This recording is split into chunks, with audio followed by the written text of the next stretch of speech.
ఆ రోజు అతను ఇంకొక లోతైన ప్రశ్న తన మనసును అడిగాడు. నేను నమ్ముతున్న ఈ మాటలు నిజమేనా? లేదా ఇవి నేను ఎప్పుడో అర్థం చేసుకోకుండా అంగీకరించిన ఆలోచనలా? అతను ఒక్క క్షణం ఆగా ఆలోచించాడు. ఎప్పటినుంచో అతను నమ్ముతున్న కొన్ని మాటలు ఉన్నాయి.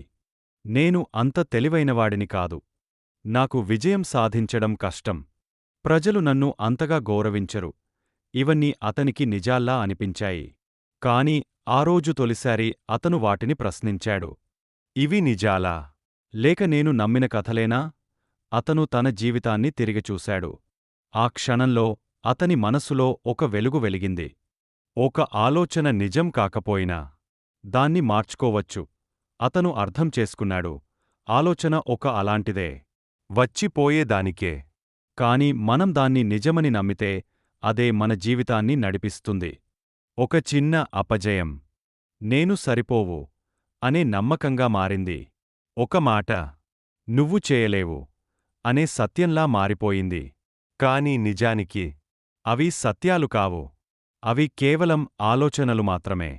అలా ప్రశ్నించడం మొదలైన క్షణం నుంచే ఆ నమ్మకాలు బలహీనమవ్వడం ప్రారంభించాయి. అతను ఇప్పుడు ఒక విషయం తెలుసుకున్నాడు. నిజం కంటే మన నమ్మకం శక్తివంతమైనది. అందుకే తాను నమ్మేదాన్ని జాగ్రత్తగా ఎంచుకోవాలి. అఫర్మేషన్: నేను నన్ను పరిమితం చేసే ఆలోచనలను ప్రశ్నిస్తున్నాను. నేను నా శక్తిని గుర్తించే నమ్మకాలను ఎంచుకుంటున్నాను.